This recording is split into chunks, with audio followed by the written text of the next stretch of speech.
Eropa berada di ambang kehancuran total masyarakat sipil, kekacauan, kerusuhan sipil, apapun yang ingin Anda sebut. Hal ini semakin jelas terlihat. Ini bukan video yang direncanakan.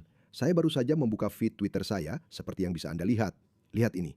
Saya baru saja membuka Twitter dan lihat apa yang baru saja muncul. Ini bisa saja terjadi pada Anda di Australia.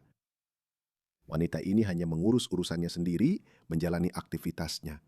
Saya tidak tahu di mana ini, entah di suatu tempat di Eropa. Lihatlah. Pria ini, dia bukan orang Eropa asli. Dia melihat seorang wanita dan berkata dia rentan. Dia sedang mengurus urusannya sendiri. Dulu ini adalah masyarakat dengan tingkat kepercayaan tinggi, teman-teman. Kamu tidak menyangka hal seperti ini terjadi di sini. Ya, aku tidak tahu ini di mana. Jerman, Prancis, Finlandia, ini seharusnya tidak terjadi. Belgia.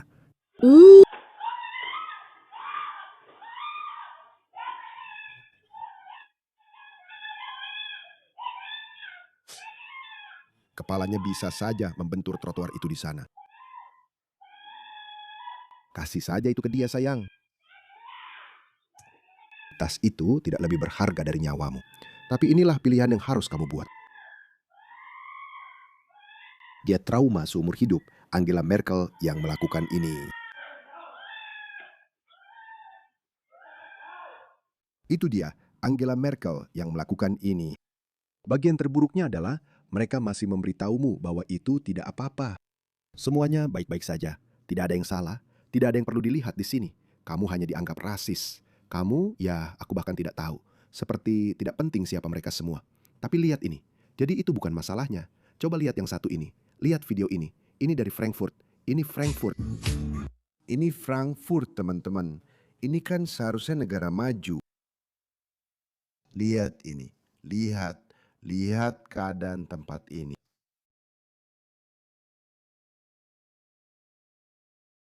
Lihat ini. Apa yang baru saja terjadi? Lihat itu, sungguh berantakan.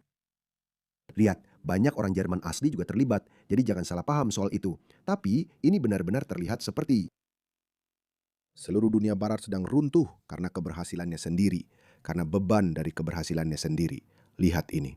Satu lagi, ini terjadi di Inggris. Seorang pria Afrika pura-pura tidur di pinggir jalan. Para ibu setempat mengklaim dia merekam anak-anak di taman sambil memamerkan alat kelaminnya.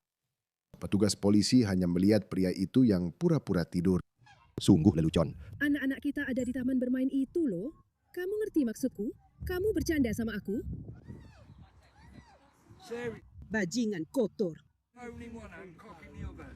Lihat, anak kecil kotor yang risik. Enggak, dia lagi janjian sekarang. Mereka sama sekali nggak peduli dengan dunia. Mereka mengira dia lagi bercumbu. Mereka nggak di sini sama keluarga mereka.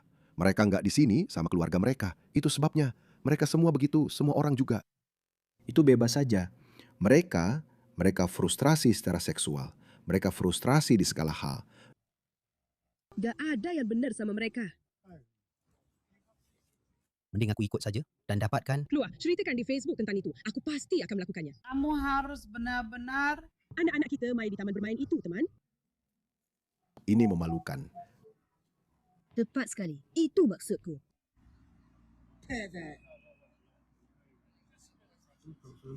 Kamu tidak apa-apa untuk berhenti kan? Aku akan bersikap baik padanya, teman. Aku sarankan sebaiknya bicara. Aku tidak akan mengejarmu. Astaga. Ayo. Itu tadi dalam bahasa Inggris. Tapi aku bilang, kita pemanasan sekarang. Oh, tentu saja ya. Kita pemanasan sekarang. Benar. Entah itu benar atau tidak, itulah yang orang-orang pikirkan. Orang-orang berpikir bahwa ada standar ganda dalam penegakan hukum. Kalau itu orang Inggris, ya dia pasti sudah ada di belakang mobil polisi sekarang. Aku tidak bisa setuju kalau kamu bilang jangan pikir kamu bisa. Teman, tepat sekali. Aku benar-benar merasa mual. Oke, mari kita lihat apa lagi. Satu lagi. Spanyol, gelombang kekerasan setelah naturalisasi. 500.000 migran ilegal. Seorang pemuda berusia 20 tahun ditikam di siang bolong di Madrid. Lebih dari 10 penikaman sejak hari Jumat. Hari apa hari ini? Selasa. Mungkin hari Senin di Eropa. Tidak, maaf. Di sana hari Selasa. Di sini, di Australia, hari Rabu. Begitu, benar. Kamu pikir percobaan pemenggalan kepala di Belfast itu kejadian yang terisolasi? Pikir lagi. Ini terjadi hampir setiap hari. Sebenarnya jauh lebih sering dari itu. Sudah ada 10 penusukan sejak hari Jumat. Apa maksudnya itu? Jadi 10 dalam 4 hari.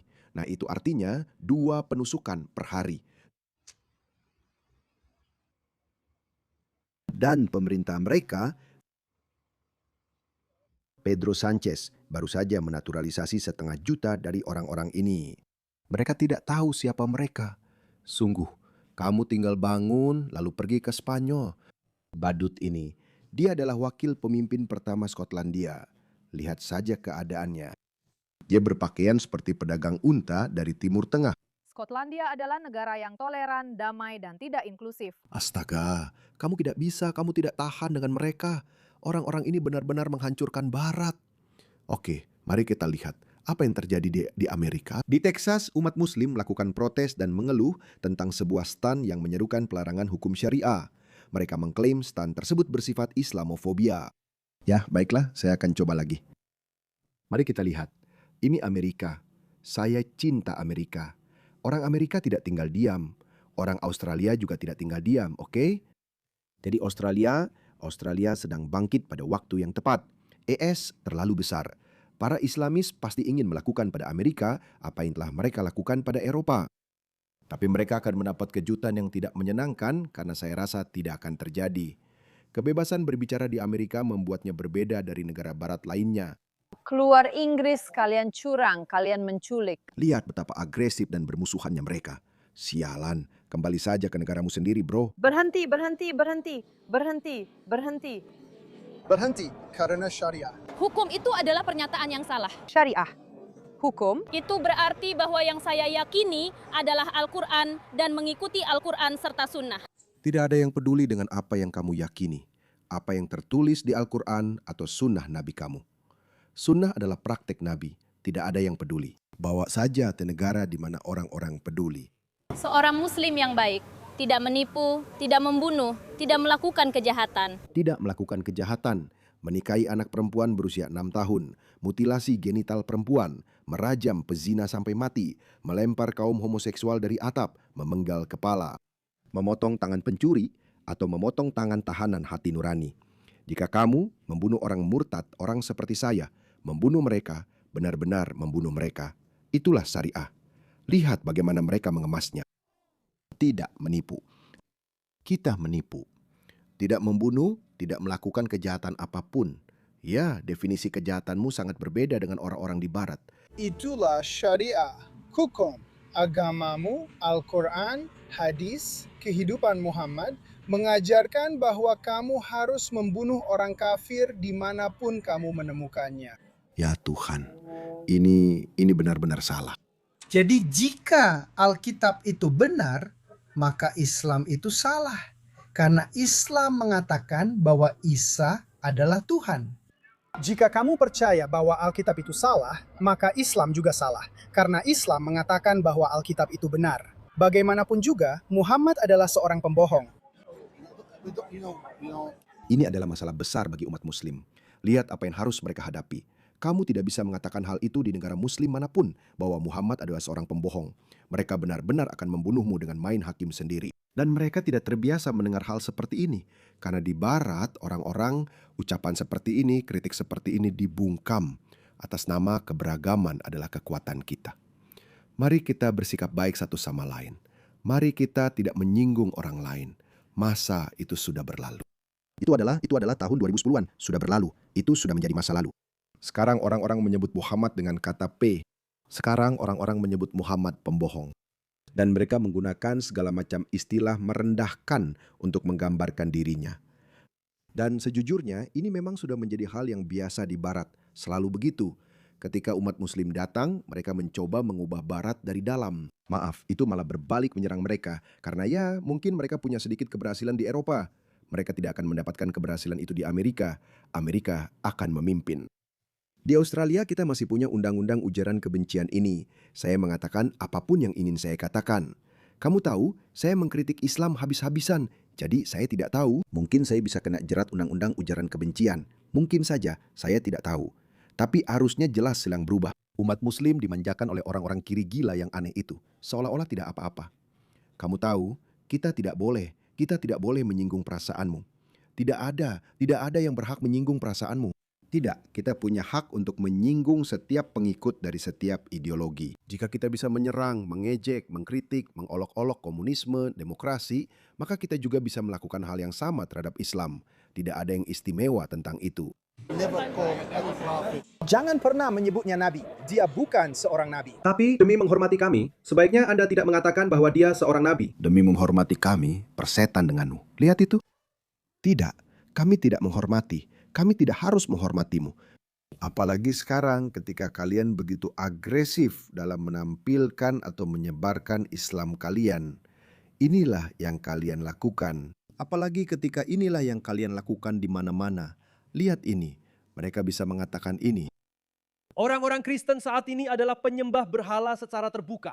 Mereka menghina Allah dengan mengatakan bahwa dia punya anak. Masalah pertama yang saya lihat di Amerika, Kristen.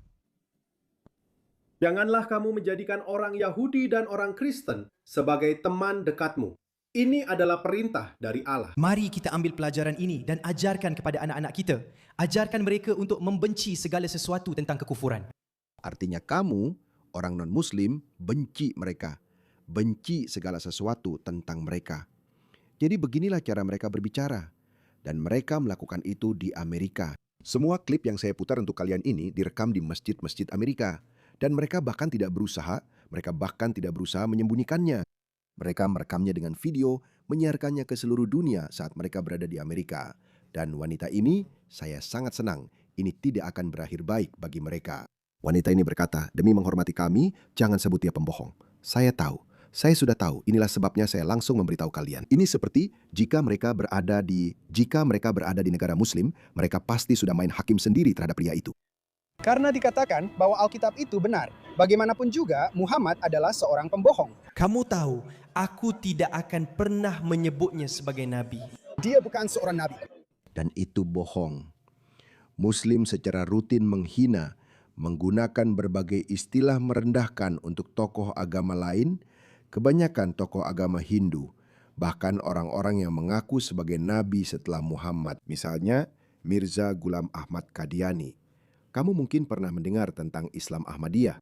Jadi pendiri Islam Ahmadiyah, begitu banyak hinaan yang dia terima dari orang-orang ini, dan pembenaran mereka adalah, ya, dia nabi palsu.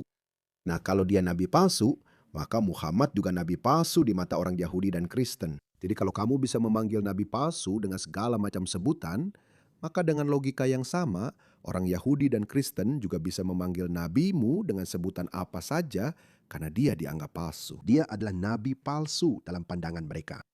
Kamu tidak boleh mengatakan apapun tentang Musa dan Isa, bukan karena cinta kepada orang Yahudi dan Kristen. Kamu tidak bisa mengatakannya karena Muhammad menjadikan dirinya bagian dari kelompok para nabi Abrahamik itu. Itulah sebabnya kamu tidak bisa menghina Musa, Isa, dan nabi-nabi Alkitab lainnya. Jadi itu bukan karena kebaikan hatimu. Tapi demi menghormati kami, sebaiknya kamu tidak mengatakan bahwa dia pembohong. Kamu beruntung dia tidak menyebutnya. Dia tidak menyebutnya sebagai pedofil. Dia tidak mengatakan bahwa dia pembohong. Dia adalah nabi kita. Kami percaya kepada Isa dan kami berkata, semoga damai menyertainya. Lihat Lila, kami percaya kepada Isa. Itu kamu tidak melakukannya demi orang Kristen. Kamu tidak melakukannya karena mereka. Kamu melakukannya karena dalam imanmu, Isa adalah seorang nabi. Muhammad memaksakan dirinya. Muhammad meminjam tradisi Abrahamik dan memasukkan dirinya ke dalamnya. Ketika kita menyebut namanya, Oke. Biarkan saya. Dia mengangkat poin yang bagus dan saya ingin menjawab ini, oke? Aku peduli padamu meskipun kita baru saja bertemu.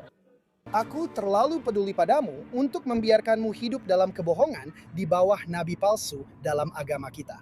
Dan kamu tidak harus percaya apa yang akan aku katakan. Sama seperti aku tidak harus percaya apa yang akan kamu katakan, oke? Dalam agama kita, kita percaya bahwa jika kamu tidak percaya kepada Yesus Kristus sebagai Tuhan, sebagai anak Tuhan, sebagai juru selamat yang mati untuk dosamu, maka kamu akan membusuk di neraka. Jadi hal paling penuh kasih yang bisa aku lakukan untuk seseorang yang percaya bahwa apa yang kupercayai adalah kebohongan, adalah mengatakan bahwa apa yang kamu percayai itu adalah kebohongan. Dan itu bukan berarti aku ingin bersikap jahat kepadamu. Tapi aku ingin kamu tahu, karena aku tidak ingin menyakitimu. Tidak, tapi kamu tahu. Karena kita percaya pada apa yang kita yakini. Tapi yang aku katakan padamu adalah, Al-Quranmu tidak konsisten dengan dirinya sendiri, dan tidak konsisten dengan Alkitab. Jadi aku memintamu untuk membacanya. Terima kasih, jadi aku harap tidak ada perasaan buruk sama sekali. Tidak ada perasaan buruk. Aku senang kamu mau berbicara dengan kami. Kami setuju. Benar? Senang bertemu denganmu. Deport. Aku tidak peduli. Aku tidak peduli apa yang dia pikirkan. Ya sudah, oke, terima kasih banyak. Kamu sedang bicara dengan kami. Tidak, orang-orang ini tidak tahu apa yang akan menimpa mereka. Kita harus mengembalikan hal-hal mendasar. Kita harus kembali dan mengambil kekuatan dari nilai-nilai dasar Barat seperti kebebasan berbicara. Kebebasan berbicara itu suci. Lihat apa yang terjadi ketika Inggris mulai berkompromi dengan nilai-nilai dasarnya seperti kebebasan berbicara hanya demi mengakomodasi orang-orang ini. Kamu tidak boleh memanggil nabi kami ini dan itu. Tapi kami bisa berteriak seperti ini di depanmu setiap hari. Untuk Inggris, cepat untuk Inggris.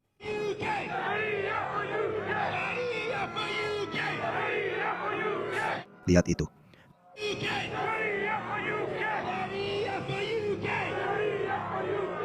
Mereka bisa melakukan itu. Ya, mereka bisa melakukan itu. Dan kemudian mereka menuntut dihormati sebagai balasannya. Mereka bisa melakukan ini. Lihat ini secara terbuka. Lihat apa yang mereka katakan secara terbuka. Ajaran agama kita mengharuskan kita membenci mereka demi Allah. Kita mencintai apa yang Allah cintai. Dan sebaliknya, kita membenci apa yang Allah benci. Apakah Allah membenci syirik? Ya. Al-aidah atau permusuhan dan kebencian. Artinya kita adalah musuh. Jangan bertele-tele. Kita tidak saling mencintai. Kita tidak sejalan. Nilai penuh untuk kejujuran. Tidak menyembunyikannya, tidak memaniskan kata-kata. Mengatakannya apa adanya. Kita adalah musuh. Kita bukan teman. Apakah itu masuk akal? Kita adalah musuh.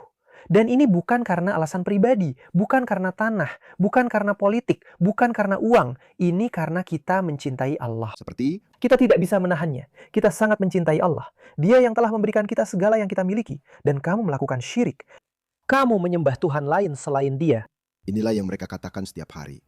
Dan bukan hanya itu saja, oke?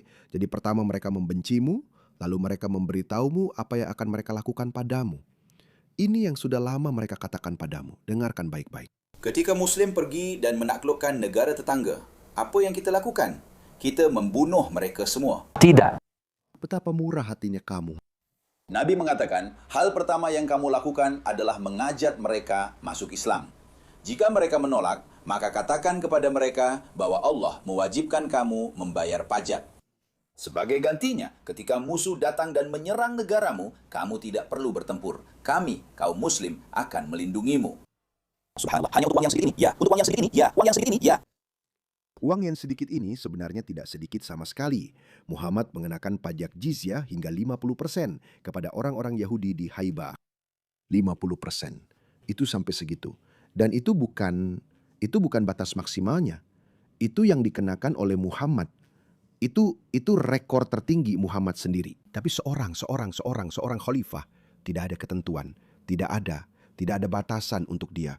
Dia bahkan bisa mengenakan hingga 70, 80, 90 berapapun. Dia bisa mengenakan pajak dan kamu tetap menikmati duduk di rumahmu dan di negaramu serta menjalani hidupmu seperti biasa. Tapi pemerintahannya berdasarkan syariah. Jadi kamu tidak membuka klub malam, kamu tidak membuka klub malam, kamu tidak membuka klub malam, kamu tidak berzina jika mereka menolak. Inilah sebabnya geng-geng Timur Tengah membakar klub malam, bar, klub striptease, rumah bordil di Melbourne, terlepas dari apapun pendapat pribadimu tentang rumah bordil dan klub striptease. Orang-orang ini yang telah dibawa masuk oleh pemerintah kita secara de facto, mencoba menerapkan syariat de facto kepada semua orang. Ini tidak akan berhenti. Orang-orang ini sangat termotivasi dan sangat berdedikasi pada tujuan mereka. Lihat, dia memberitahumu itu.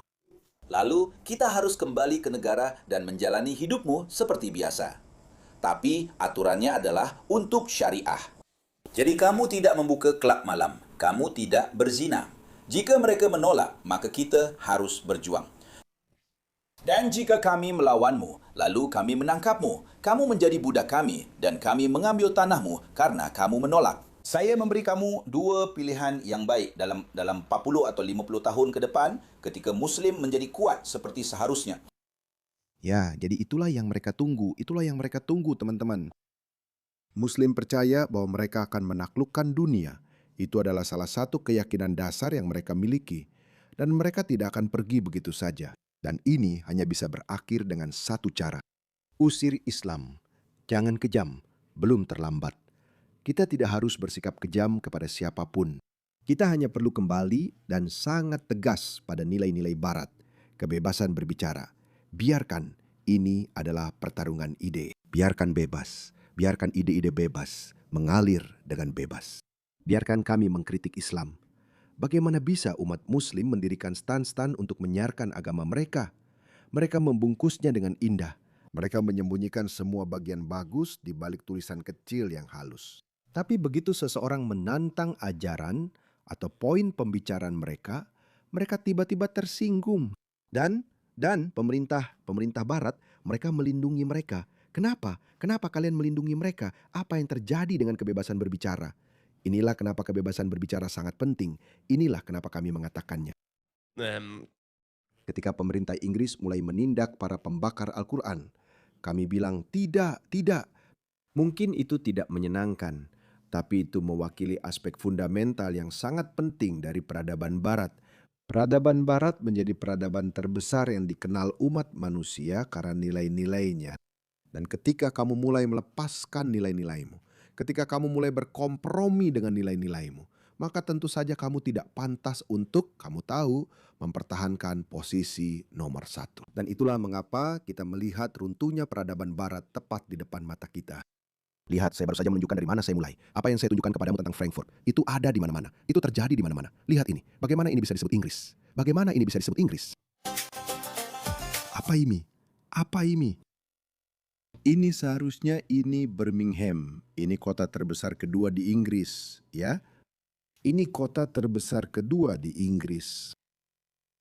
Siapa yang menghuninya? Siapa yang menempatinya? Hanya ada satu wanita Inggris berambut pirang, itu saja. Mungkin menikah dengan seorang. Keluarga dari etnis lain, orang dari etnis lain mungkin. Lihat ini, geng Muslim di Inggris. Ini yang mereka lakukan. Ini yang mereka lakukan. Dan kemudian mereka menuntut rasa hormat.